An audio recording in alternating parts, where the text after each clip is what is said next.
dancers and scholars. Today, we take great pleasure in welcoming Srimati Swapna Rajendrakumar. For her, dance is not just a passion but a way of life. The dance is something that gives her the freedom of expression. It reflects the beat of her dreams. It was Guru Kalashri Dr. Sunanda Nair who led the spark of dance in her at a young age of 5. From there on, she learned different dance forms. But the mesmerizing body movements of Mohiniyattam captivated her attention that she pursued further training in this art form.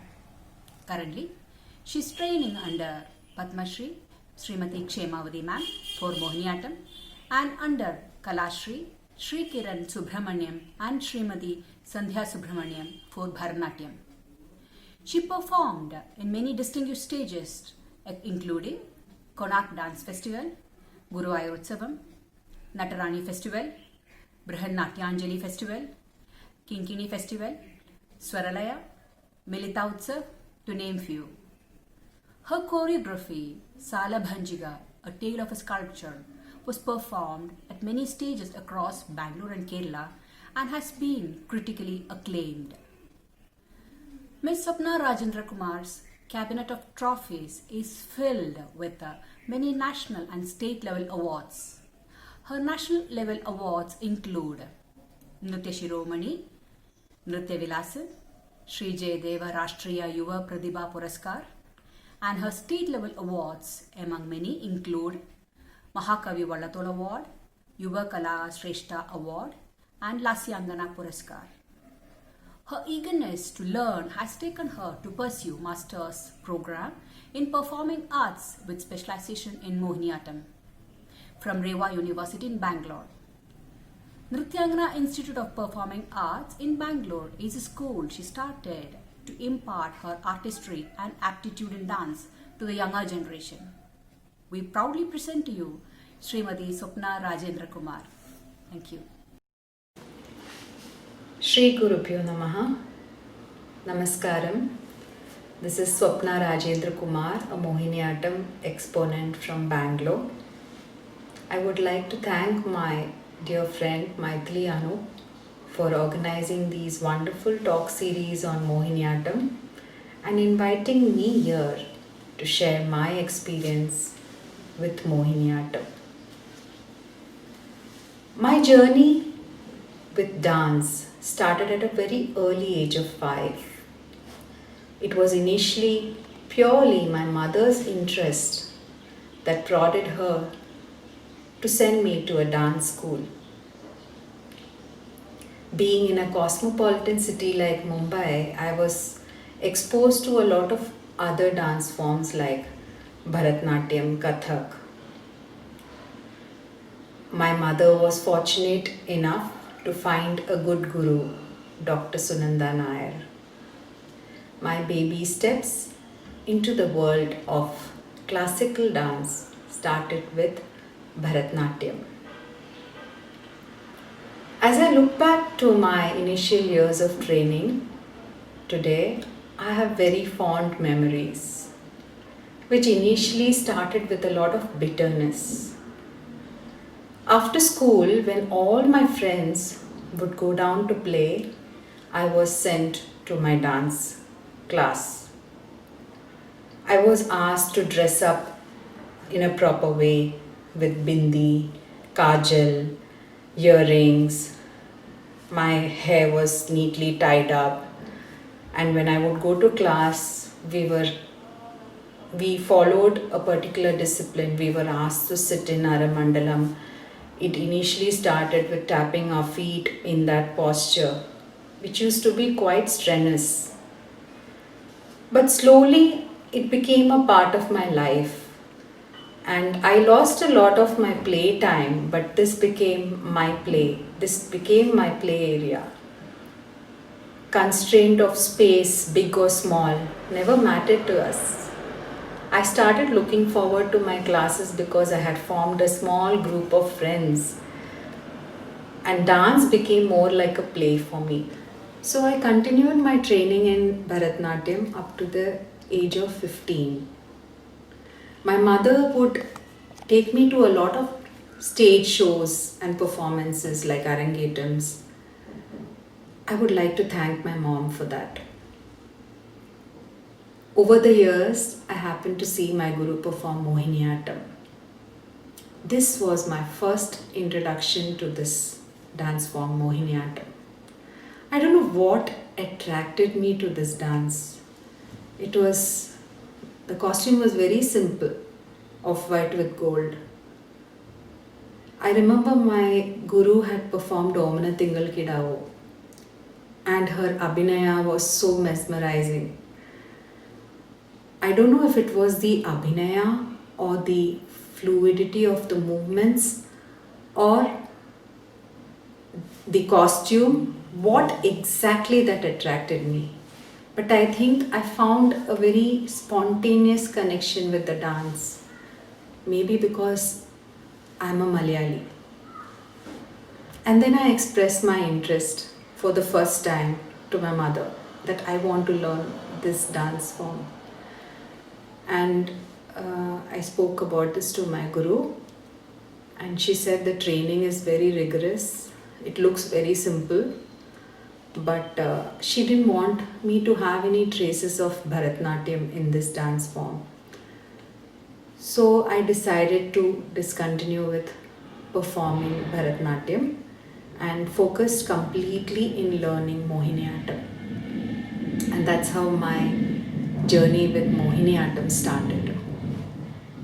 I was in my college years during those years. And I happened to represent my college at many intercollegiate competitions. At that time, my goal was only to perform the way I have learnt it from my guru.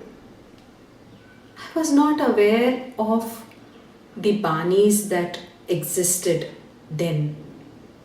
I just knew that what I learned was nice and I loved that dance form, and I tried to perform it the best way. I belong to a family of professional graduates, and therefore I ended up taking business administration as my career and ended up with a job in Mumbai. At that point of time, I had no intention or idea to take up Mohiniyattam dance as my career. In 2003, I moved to Bangalore and settled here. And in 2008, I was offered an invitation to perform at a dance festival. This was my very first dance festival, and it was a turning point in my career where I decided to choose dance as my profession. I took up various stage shows, but I realized that in this field, it's very difficult to sustain. We have a lot of expenses. So to cover up that expenses, I decided to teach a few students. Given the close proximity to Kerala, my Bani, that is the Nalanda Bani, was often compared with the Kalamandalam Bani. Constructive criticism is a very positive feedback which an artist must carry to improvise herself. But comparing and criticizing two dance styles or banis can only dampen an artist and an art form. I think we fellow practitioners should become the change agent and help this dance form to be elevated. We should learn to applaud a good performance irrespective of which bani it belongs to. Appreciating one another will create a very positive aura for the Mohiniyattam dance field, which will be a silver lining for elevating this dance form. Constantly I hear people talking about acceptance of a bani and why Mohiniyattam as a dance form has not reached levels like other art forms. I think it's time we as dancers, performers should take a pause, introspect ourselves, and try to bring that change and creativity in our works to create a platform for the new generation of artists.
While continuing with my performances, it became very important for me to understand this comparative view about the Banis.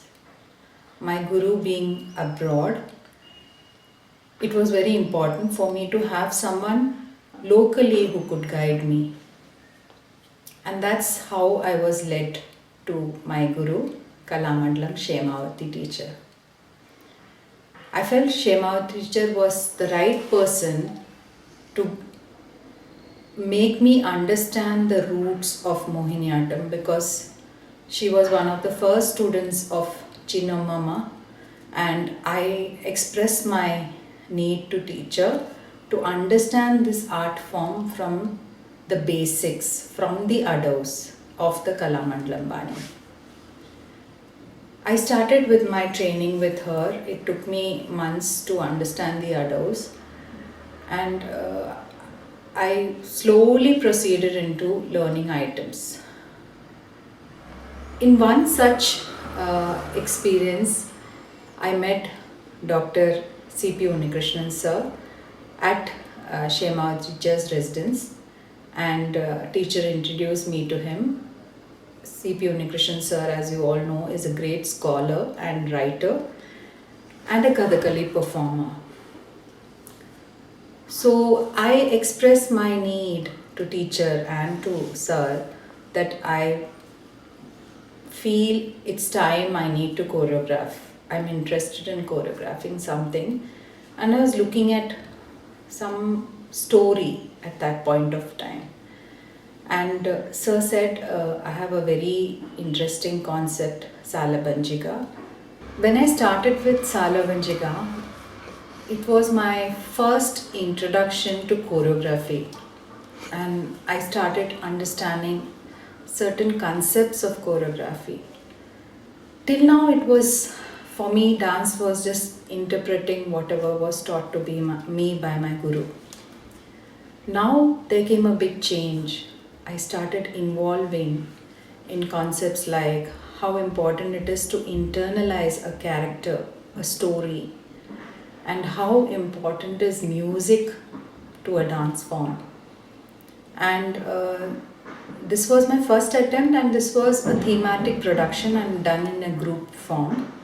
So it was all the more interesting, but I learned a lot of things in my first this. I had a lot of challenges, but I faced them, and it was very well received in Bangalore.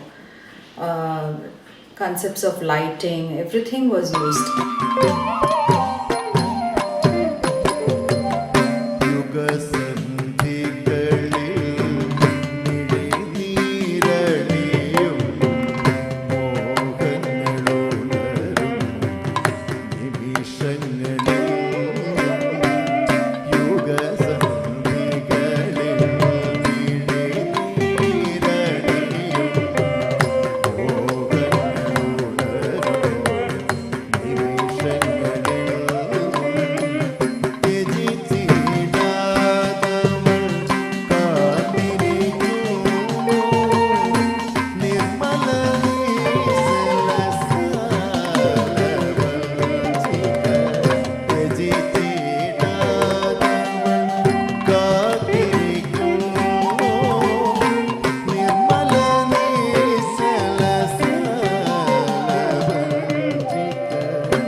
child is often shielded in the warmth of their parents and the surrounding family, he needs to explore the outside world to get out of the shield. Similarly, an artist also needs to explore. An artist needs to get out of the comfort zone of their guru and explore. Creativity should be experimented.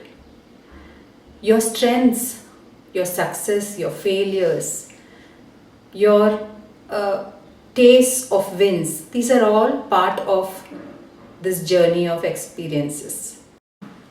While teaching and learning are two sides of the same coin, I learned a lot as I taught my students. I enjoy teaching as much as I love performing. I also noticed there's a trend, a change in the trend of teaching from what it used to be during our times. During our days, we never questioned our teacher. Whatever was taught to us was just taken.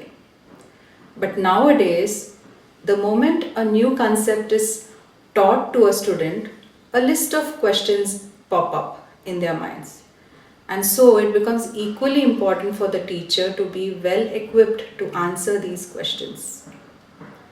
I realized that my teaching was limited to my knowledge. I realized the importance of doing an academic studies in Mohiniyattam. And that's how I ended up enrolling for my masters from Reva University School of Performing Arts. I'm also presently pursuing my junior fellowship from Ministry of Culture in the field of Mohiniyattam, and my topic is evolutionary trends in Mohiniyattam, for which I got to meet a lot of stalwarts in this field and interact with them, and got a lot of insights from them regarding Mohiniyattam and how it needs to be changed, what kind of change is welcome. What is it that I learned from my gurus? Firstly, I would like to start with my guru, Dr. Sunanda Nair. She is extremely hardworking and has an eye for perfection, which we have experienced many times. Many a time she will ask us to do a particular adavu and get the churupa, the body movement right. She would tell us to do it many a times, repeat it till she was satisfied. And that I think I have unknowingly imbibed it from her. My students even now tell me, "Ma'am, you're never satisfied with what we do." So that is because I have got that unknowingly from my guru. And she is very hardworking, and her sense of choreography, abhinaya, these are things which I liked in her. And regarding Kshemavathy teacher, what I like the most and I appreciate is her humbleness. In spite of getting so many laurels, she's still so grounded, which is a very great quality in a guru, and she has immense patience. Over the years, having learned both the styles, the Nalanda Bani as well as the Kalamandalam Bani, I would like to conclude by saying I love both the styles equally. Regarding Dr. Padma Bhushan Kanakrale's choreography, I would like to say it in one sentence. It's like a blank canvas which, once painted with different strokes, brings out and enhances the character. This is how her choreographies are. And I love each of the adavus that she has choreographed. Regarding Kalamandalam Kshemavathy teacher's choreographies, it is a very beautiful blend of traditional style of Mohiniyattam and innovation. And teacher has a very sound knowledge of music which reflects in each of her choreographies.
Sambhavami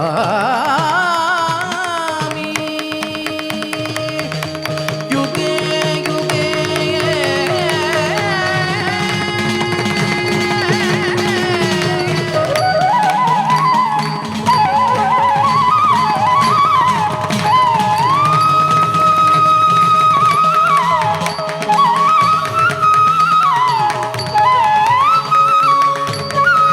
I would once again like to thank Maithili Anup for giving me this wonderful opportunity. Thank you.